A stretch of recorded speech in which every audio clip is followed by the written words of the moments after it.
Hey everybody, welcome to Cast and Core TV. This is your girl, Miss Public Info here with the latest and greatest and sometimes hated updates of the most high-profile cases going on around the country. Happy Tuesday. Today is election day. If you have not already gone and voted in your precinct, make sure you get out there and rock the vote. I voted let's see, there's my little vote sticker. There you go. I voted over the weekend, got it done. Trying to pass that Prop 50 bill here in the great state of California, not influencing anybody to do whatever they want to do, vote however they want to vote, but definitely get out there and vote. Of course, there's a lot of talking going on about what, some people think is best, what is not, what the person in office wants you to do, claiming that there's some sort of voter fraud going on in the state of California based upon mail-in ballots. There is no voter fraud going on. We are allowed here in the state of California to vote with a mail in ballot. As a matter of fact, every registered voter in the state of California receives a mail in ballot. If you would like to vote in person, like myself, you go in, you vote in person, and when you go to vote in person, they cancel out your mail in ballot because you're not going to be voting mail in. So that is how it goes. There is no voter fraud going on. There's a lot of rumors happening. It's a shame that it's coming from who it's coming from, but it is not a surprise. Yesterday I did a episode on the snap updates. Of course, that continues to update, and it's a shame what's going on. And I got a lot of very ignorant, is what I would call it, ignorant comments from a lot of ignorant people who couldn't rather care less about what's going on in the country today. And it was just so rude. It was very disrespectful. Listen, guys, we can agree to disagree. You can disagree with me in the comments. That's completely fine because my channel is about engagement. It's about commentary. This is not a news reporting channel, but I give my opinion on the topics that I choose to cover on my platform. But you will not come on my channel and be disrespectful to me, disrespectful to other people around the country who don't live like you, who don't look like you. If you do not like black people, don't come on my channel. Also, by the way, Black people don't care if you don't like us. If you don't like us, we don't care. We are very comfortable with the fact that many people in this country, many people in the world don't particularly like us.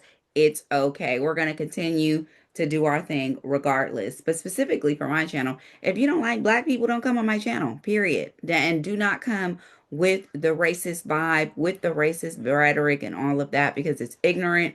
You're only showing your ignorance and you're only wasting my time. So that's all I have to say about that right there. Now, we're going to talk about some family business here today because we're going to talk about Sean Combs and then we're going to talk about Big U here in Los Angeles. We all know who Big U is from Rolling 60s. Of course, I'm from South LA, right around Slauson. I am a around the way filet, as they call it. So I know the area well. And so we're going to talk some family business today. And we're obviously going to talk about Big U's son who lost his life, I believe, on Halloween. Okay, so first, though, let's get into the Sean Combs of it all because it's very interesting. Just a little tidbits, here and there. Now, Sean Combs, as you know, it has reported for prison. We talked about that a little while ago. I told you guys a couple of episodes ago how Sean Combs had finally reported. He's a little bit comfortable, obviously, which he should be. He's going to be there for some time. And he is actually in prison right now with Sebastian Telfair. Now, of course, Sebastian Telfair is a former NBA draft pick. He, I believe, number one draft pick. You guys will correct me in the comments if I'm wrong. But yes, Telfar, he's 40 years old. And he was a first round draft pick. That's what it was. Sorry, guys. Back in 2004. But anyway, he's 40 years old. He's played for a few different teams, but he is now at Fort Dix with Sean Combs. They were actually shown together, and I'll put that photo up as well. They were shown together actually at Fort Dix, talking, chatting, getting pretty well acquainted one another. I'm told that they are actually friends. Like this, they already have a relationship. So he probably knew that Telfar was there and was looking forward to seeing him. that so at least he has people there that he knows, you know what I mean? Like, who wants to go to a new school and you don't know who the people are or whatever? Of course, here you see Sebastian Telfair here on the right. It's a little bit small for you guys, my apologies. And then of course this is Sean Combs here on the left, and they're sharing some conversation there with some other guys looking on in the background. Now, why is Telfair there? Now, you guys may remember that Telfair just a little bit ago had like a run-in with TMZ, and he was very sort of like panicked about the fact that he was actually going to be going back to prison. I felt when I saw it, the clip, he seemed like he was like almost in tears, but I don't want to lie on the man. But he seemed very panicked. Now, of course, both Combs and Telfar are both New York natives, and so it's possible that Telfar is there in Fort Dix to serve out the sentence that he has to serve because he is wants to be close to his home state residence. Telfar is actually in prison right now because of a violation. So he apparently violated, I think, he violated his parole, I believe, in a fraud case that he was involved in. And so he has had to, go back and take care of that. Now, I don't know about when he's supposed to get out or how long he's supposed to be in, but while he's there, I think it's 6 months. So my apologies. Teflar is actually serving a 6 month sentence for violating the conditions of his supervised release in the healthcare fraud case that he had. That's happened. That's what happened there. And I believe that Teflar is also seeking a pardon from Donald Trump as well. So he'll also need to, you know, somehow get that pardon from Donald Trump. Obviously, I say also because Sean Combs is also looking for a pardon from Donald Trump as well for his uh, Mann Act conviction. So we're going to see there again. Glad that, Sean Combs has, some camaraderie there. He seems to be getting along pretty well with a lot of the folks there in prison. He seems to be adjusting quite well. I know you guys enter the jokes now because I know people are going to be like, well, yeah, he's doing well. He's there with all those men. You guys are so funny. So funny. The jokes just write themselves. But here, Sean Combs is here with Teflar and like a couple of other guys here, as you can see, rounded up. Here goes a guy here who kind of looks a little bit like Suge Knight. Of course, that's not Suge Knight. That's a different guy altogether. Suge is here in LA somewhere, or here in California. I'm sorry, incarcerated here in California. But of course, yeah, Sean seems to be getting along pretty well with the other inmates. And, hey, he's got, 50-month sentence to take care of. So it's time to get comfortable, okay? But we're not done with the Sean Combs news because we're going to talk about um his somewhat of a victory that he got. I'll just put this photo back up. He got a little bit of a victory um over the last couple of days because Sean Combs was seeking to expedite his appeal. So, what happened with that? Okay, so Sean Combs went before a judge. His folks put in appeal, uh, the appeal request, the expedition request for his appeal. Let me get to my page. Sorry about that. And it was granted. So he is on the fast track for the appeal. What does all of this mean? This is pretty textbook. This is not, like a huge victory. This is pretty procedural in nature. I mean, it is not bad. It's good that he was able to secure an expedited appeals process because that means that they're going to, speed his appeals process up even more so that if he were granted an appeal, he would not have to be in as long.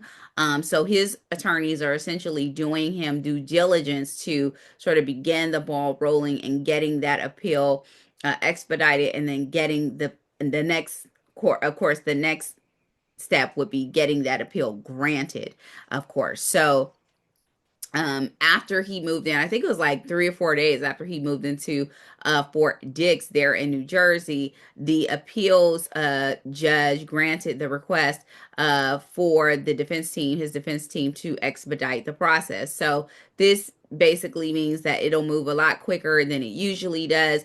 And so he'll get, if he is granted an appeal, he would likely get out before his 50-month prison sentence would be up. And in quote, what the judge said from the Second Circuit, which the Second Circuit of New York is their appeals circuit. And what they said were the following, in quote, the appellant, which would be Sean Combs, moved to expedite the appeal on the following schedule, and the appellant's opening brief and appellate appendix will be due by the end of this year. So that's a few days before Christmas on December 23rd.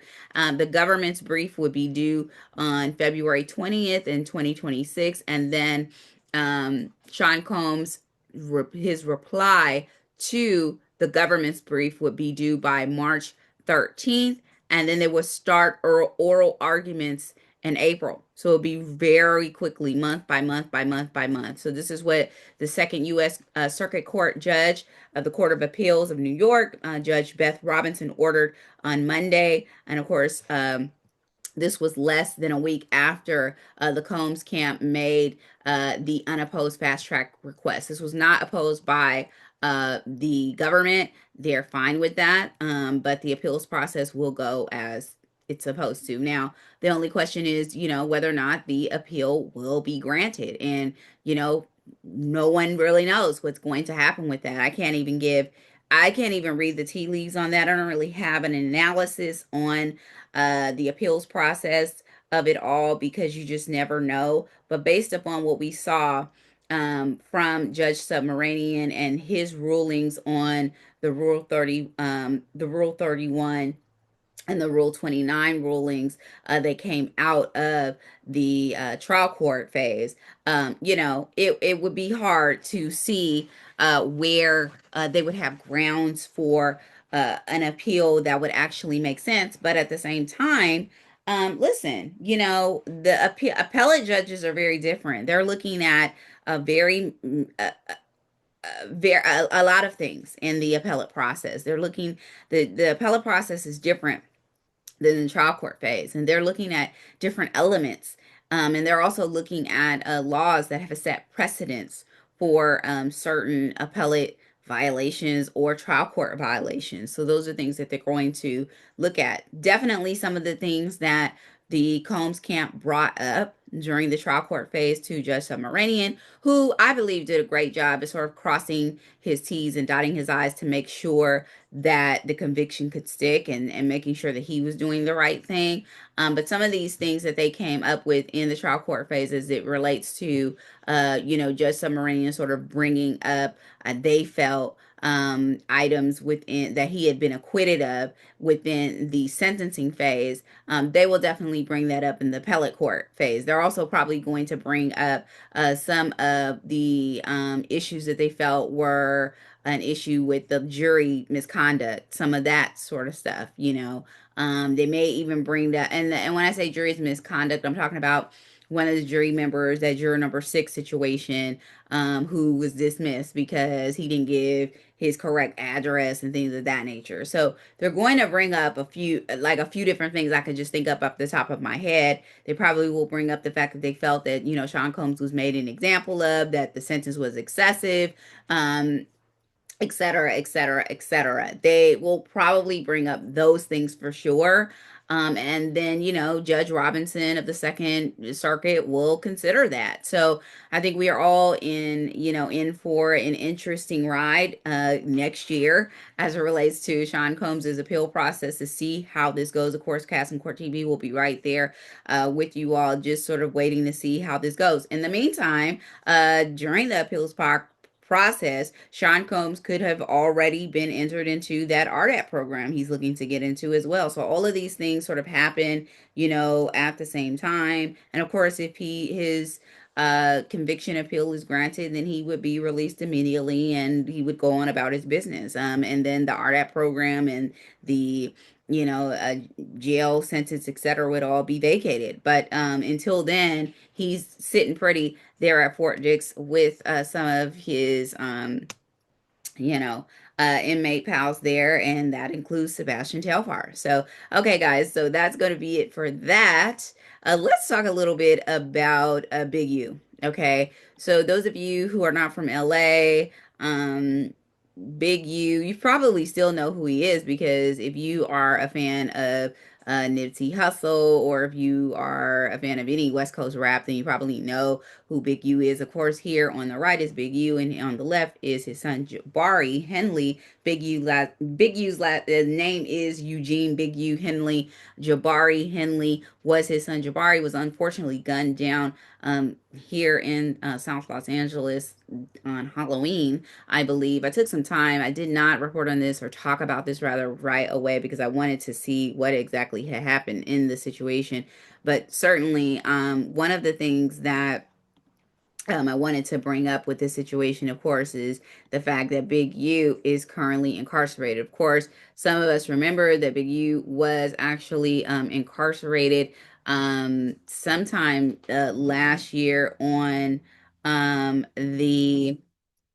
on some charges as it relates to um, I believe Rico. There were some accusations of the fact that Big U was running some sort of mafia-like enterprise, and so he's been incarcerated, I believe, since April of this year. But his son, Jabari, he and Big U. For those of you who don't know, he is a leader of the Rolling 60s, which is, um, a Crips gang here in Los Angeles, South LA, and his son unfortunately was shot dead in South LA. I believe it was between Vermont and Slauson, which is my old neighborhood, which is actually where I'm from, that area. And I haven't been there in probably a couple of months.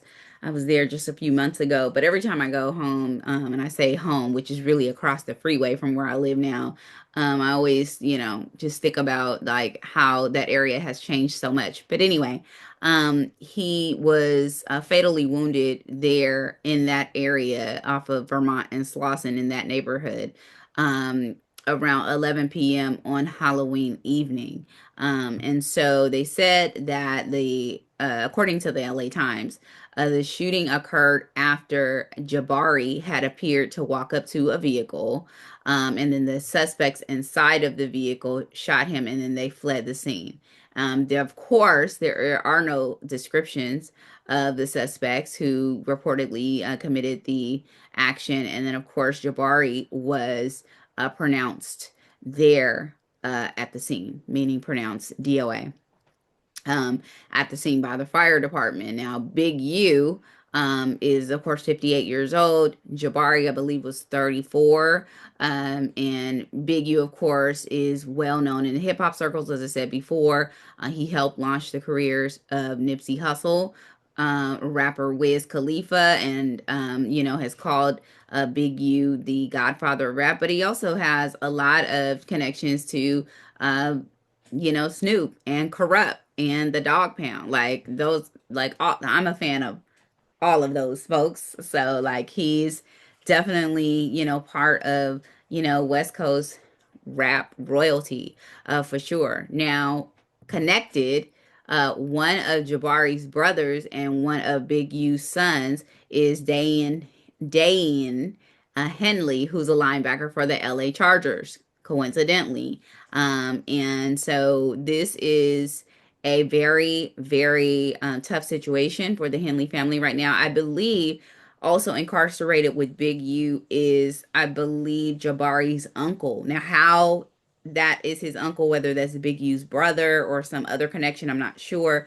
But the uncle is incarcerated with Big U right now, and I was told that he actually is the one who broke the news to Big U about Jabari being gunned down on Halloween evening. And he says they're going to get through it together, and that they are dealing with it, as a family, essentially. Now, Jabari, he played football as a linebacker at Crenshaw High. Um, and he said to have been very positive during his high school years, that he was a hard worker, had a good attitude, and all of that. And then and that the community, of course, there in the Crenshaw area is reeling and is devastating from his death. Now you know, his brother had this to say. He said, in quote, "I just wanted to talk to my brother one more time." This is Dayan Henley, who's a linebacker for the LA Chargers. He says, "It was an emotional moment for me just to be able to make a play on a day like this." They talked to him on Sunday. Just losing him so soon. It's been a long year for me. So I just sent a prayer up and hopefully he heard it. I just went out there. So, of course, Jabari's parents, Big U, his mother Stacy, are like from LA. They, have a long history here in Los Angeles, South LA area. Now, Big U, again, was indicted earlier this year on 43 counts of running a criminal enterprise that allegedly carried out a series of racketeering crimes, including extortion, human trafficking, fraud, and the 2021 unaliving of an aspiring rapper. Of course, all of these charges in the indictment are alleged, and he is considered innocent until proven guilty. But of course, now he is hooked up in jail pending trial. Now, Big U has denied the accusations on videos. He says, I ain't did nothing. He says that I ain't been doing nothing but helping our community before voluntarily turning himself in. He did turn himself in. He's being held right now at the Metropolitan Detention Center in downtown LA. According to the Federal Bureau of Prisons, of course, that is kind of like the area where they hold everyone. It's right around the area of Men's Central. Now, federal authorities have accused Big U of kidnapping and fatally shooting a young rapper in the face and leaving his body in the Las Vegas desert over perceived disrespect, and directing the robbery of an unlicensed LA marijuana dispensary that had stopped making extortion payments. So this is where the mafia-like extortion claims come into play.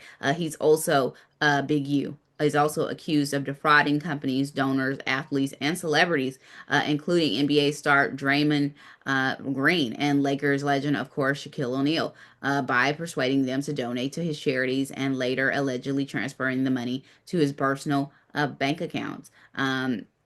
There's a number of footballers who also got sort of wrapped up into this scheme as well. I read about that earlier in the week. Now, previously, we all know by now that Big U served 13 years in prison after trying to rob an undercover sheriff's deputy of 33 pounds of cocaine back in 91.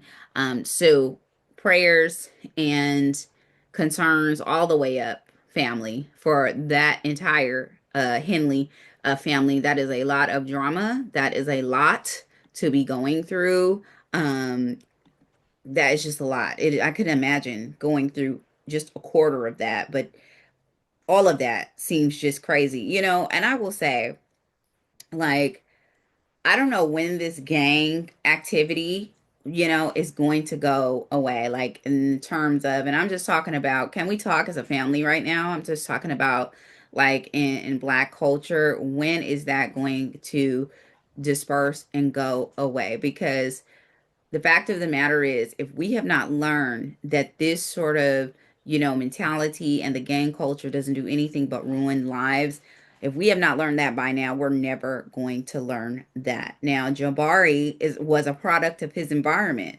He's brought up by Big U, seeing everything that he saw, witnessing his father going away to prison, uh, the length of time that he did. His brother, who I don't know if he's a full brother or not. He could be a half brother. They could have different mothers. I'm not sure with that. But his brother seemed to take a different path. They both played football in high school, obviously, and were looking for other positive ways to be motivated. But his brother made it out and, is having a wonderful career with the LA Chargers. But that also doesn't mean that, how many times have we heard of guys who are in the NFL still having ties, gang ties, and being part of that lifestyle. So it's something that you have to purposely decide to remove out of your life. And for Jabari, unfortunately, he didn't decide to do that. And it's quite possible. I don't know the inner workings of it, so I don't want to make any conclusions, jump to any conclusions, nor do I want to make any accusations that are unfounded. I want to deal on facts. This is what we deal with on Cast and Court TV anyway. But I will say it's possible that Jabari was still involved in the gang lifestyle. And it's possible that he was, part of this whole world. And that's how he got caught up in it. It's also possible that he wasn't, and perhaps he got caught up in some crossfire based upon who his family is. You know what I mean? The connection thereof. So you just never know. But prayers to that entire situation. Obviously, we all witnessed and we all, were in a lot of devastation as related to Nipsey Hussle, who was affiliated with the Rolling 60s as well, and was taken down, gunned down by a Rolling 60s member or someone of so that the police says that's what they say, that he was, gunned down by someone who was jealous of him, an affiliate who was jealous of him, that was a part of the Crips. And I know that's controversial because not everybody feels that way. It was like, it wasn't, he didn't do it. It was somebody else. They did it, somebody externally. So y'all don't jump on me. I'm just saying that that is what was reported in the mainstream press, that it was that. I know there's a lot of he said, she said, and no, it was this guy, and no, it was that guy, and it was done for this and that and the third. So anyway, just concern for everybody in the community. I hope that uh, everyone gets out there and vote. Make sure you do. It's very important. We need to get that yes on Prop 60. Excuse me, on Prop 50. We really need to do that. Thanks so much for joining Castle Court TV for the day, everybody. Really, really appreciate you all. I will see you later with the latest and greatest and sometimes hated updates of the most high profile cases going on around the country on the next episode of Castle Court TV. All right, guys, this has been your girl, Miss Public Info. Peace.